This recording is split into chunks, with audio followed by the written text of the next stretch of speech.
अस्सलाम वालेकुम, welcome to मान राय एकेडमी। आज हम बात करेंगे सरगर्मी 2.4 की। इसमें हमने एक प्रोग्राम लिखना है जो चौकोर के एक तरफ की लंबाई को इनपुट के तौर पर लेना है और उसके रकबा जो है उसका हमने हिसाब लगाना है। अगर ये सवाल हम इंग्लिश स्टूडेंट्स के लिए देखें तो इंग्लिश के लिए ये सवाल कुछ इस तरह से होगा। Write a program that takes as input the length of one side of a square and calculates the area of square. अब इस सवाल को पहले समझ लें, उसके बाद हम इसकी प्रोग्रामिंग की तरफ चलते हैं। जब तक आपको क्वेश्चन समझ नहीं आएगा आप उसकी जो है उसका प्रोग्राम नहीं लिख सकेंगे। ये मैंने शेप बना दी है आपके सामने, ये चकोर है, इसको आप इंग्लिश में स्क्वायर कहते हैं। तो वो कहता है कि इसके एक साइड की जो है ना वो आपने लेनी है यूज़र से, इसका इनपुट के तौर पर लेना है इसकी एक साइड, और इसका जो पूरा रकबा है वो आपने उसका हिसाब लगाना है। अब आपको पता है कि अगर आपके पास स्क्वायर की एक साइड की जो है वो लंबाई मालूम हो तो आप उस लंबाई को लंबाई से ज़रब देंगे तो वो आप स्क्वायर का जो एरिया है वो आप मालूम कर सकते हैं। यहाँ पर फार्मूला मैंने बता दिया है कि ज़िला जो है उस एक ज़िला को दूसरे ज़िला से ज़रब देने से हम जो है उसका पूरा रकबा मालूम कर सकते हैं। अब इस सवाल में हमारे पास जो है वो दो चीज़ें होंगी।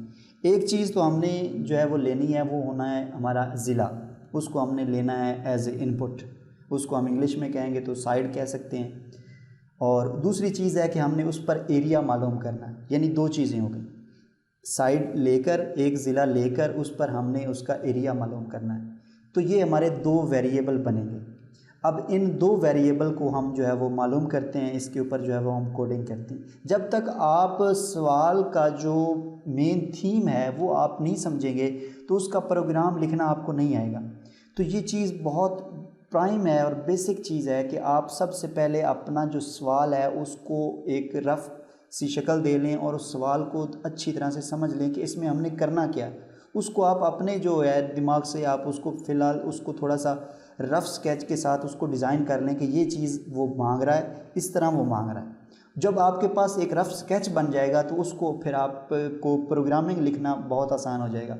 आपने पढ़ा था 9th के अंदर फ़्लो चार्ट और एल्गोरिदम, तो ये फ़्लो चार्ट और एल्गोरिदम यही चीज़ होती है, इसी के अंदर यही चीज़ वो जो आप पहले काम कर रहे होते हैं ना उसी के लिए आपने इसलिए आपने फ़्लो चार्ट पढ़ा था और ये एल्गोरिदम भी पढ़ा था कि पहले ही आप उस काम को जो है वो करके रख लें कि ये इस तरह से होगा, इस तरह से होगा।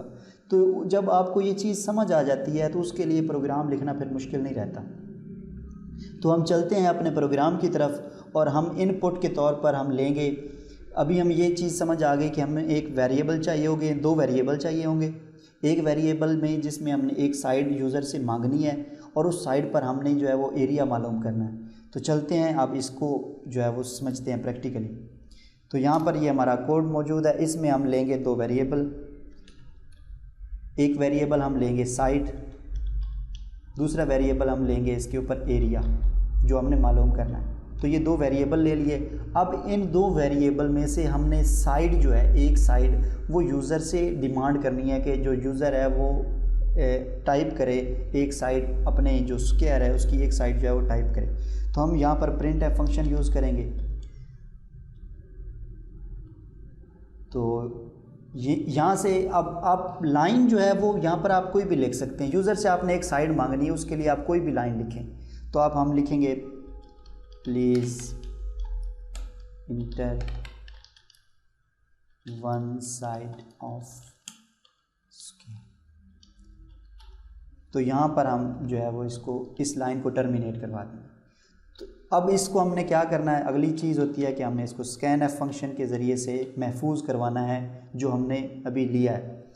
तो वो हम किस में, हम इंटीजर ले रहे हैं। इंटीजर के लिए आपको पता है फॉर्मेट स्पेसिफायर जो है वो %d। अब उसके साथ आपके पास क्या है, एंड के साथ हमने जो है जो भी इंटीजर हमारा था उसका जो वेरिएबल हमने लिया था उस वेरिएबल का नाम अब यहाँ पर हमने उसको महफूज करवा लेना है। ये चीज़ क्लियर होने के बाद अब हमने क्या करना है, हमने एरिया डिफ़ाइन करना है कि एरिया क्या चीज़ है। साइड तो जो है वो हमने यूज़र से मांग ली, अब एरिया हमने खुद डिसाइड करना है, उसका फार्मूला जो है वो हमने खुद बताना है। यहाँ पे प्रोग्रामिंग को, यहाँ प्रोग्रामिंग जो लैंग्वेज है उसको हमने खुद बताना है। तो क्या होगा, एरिया को हम जो है वो बताएंगे कि एरिया क्या चीज़ है। एरिया है जी साइड ज़रब साइड, यानी कि साइड को साइड से ज़रब देंगे तो हमारे पास एरिया निकल आएगा।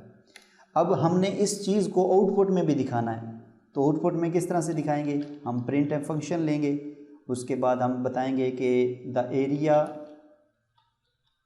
ऑफ गिवन वैल्यू इज़, यानी कि जो आपने वैल्यू दी थी उस वैल्यू का जो एरिया है, या फिर आप इस लाइन को कुछ और तरह से भी लिख सकते हैं कि जो आपने साइड दी थी उसका जो स्क्वायर है उसका एरिया ये बनता है।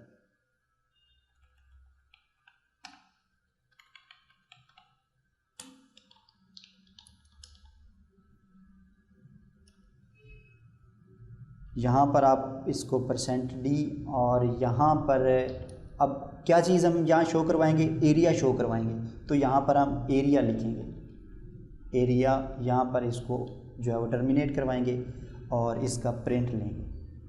यहाँ पर जो है वो हम स्केप सीक्वेंस यूज़ करवा लेते हैं ताकि वो नेक्स्ट लाइन पर हमें शो करे।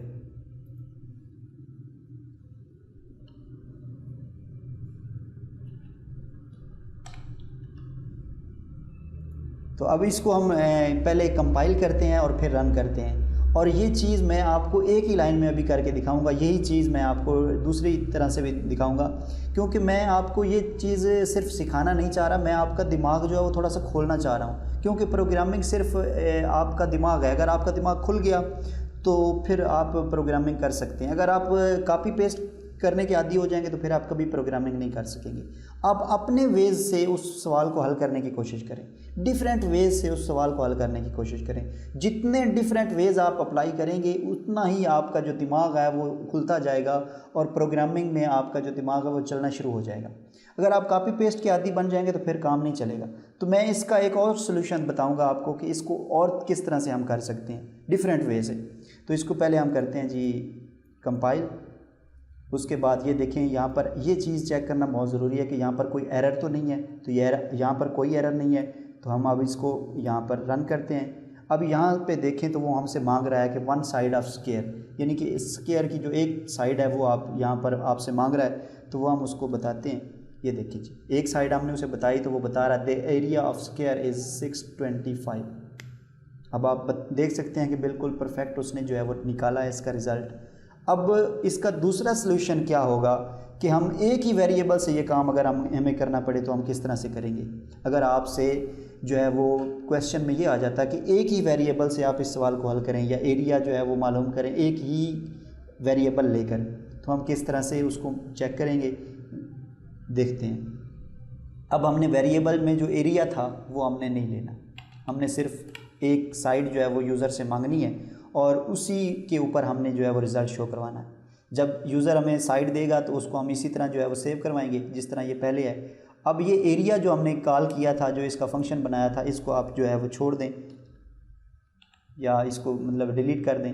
तो अब हमने यहाँ पर इसको शो करवाना है। ये हमने जो साइड है इसका जो है वो स्क्वायर मालूम करना है। तो उसके लिए हम क्या करेंगे, यहाँ पर जो हमने एरिया लिखा था, एरिया तो अब हमारे पास वेरिएबल रहा ही नहीं, हमारे पास साइड पड़ी है। तो साइड को क्या करेंगे, साइड ज़रब साइड, बस सिंपल। बस इतना सा तब्दीली करने के साथ आप जो है एक ही वेरिएबल से आप ये सवाल हल कर सकते हैं। तो कैसे इसका जो है वो हल होगा, अभी हम इसका जो है वो कंपाइल करते हैं और इसको रन करते हैं। तो आप देखते हैं जी वही सेम चीज़ वो हमसे पूछ रहा है पहले की तरह। ये देखें सेम चीज़ मैंने वैल्यू दी है आपको रिज़ल्ट दिखाने के लिए कि मैंने इतनी चीज़ें तब्दील की हैं लेकिन रिज़ल्ट सेम है। तो आपको ये चीज़ पता होनी चाहिए कि जो फॉर्मेट स्पेसिफायर है वो सिर्फ जो है आउटपुट नहीं दिखाता, उसके ऊपर हम डिफरेंट फंक्शन भी सर अंजाम दे सकते हैं। तो यहाँ पर हमने क्या किया है, फॉर्मेट स्पेसिफायर में यहाँ पर सिर्फ साइड दिखानी थी, तो साइड जो है उसके ऊपर हम डिफरेंट फंक्शन भी सर अंजाम दे सकते हैं। उसको मल्टीप्लाई करवा सकते हैं, उसको माइनस करवा सकते हैं, उसको एडिशन करवा सकते हैं, डिफरेंट चीज़ें हम जो है वो फॉर्मेट स्पेसिफायर से करवा सकते हैं। तो यहाँ मैंने फॉर्मेट स्पेसिफायर जो यूज़ किया है उसको अप्लाई करके मैंने जो है इसको यहाँ पर इस तरीके से जो है वो करके दिखा दिया है आपको। तो मुझे उम्मीद है कि आपको ये वीडियो पसंद आई होगी। अगर आपका कोई क्वेश्चन हो तो आप वो कमेंट में पूछ सकते हैं, और अगर आप ये वाले नोट्स लेना चाहें, इस हलशुदा नोट्स यहाँ पर अगर आप लेना चाहें तो ये देखें मैंने हल करके रखे हुए हैं सारे नोट्स। तो यहाँ पर भी मैंने सारे सलूशन आपको दिखाए हुए हैं, तो वो आप जो है वो ले सकते हैं, मुझसे रब्ता कर सकते हैं। Thank you very much. अल्लाह हाफ़िज़।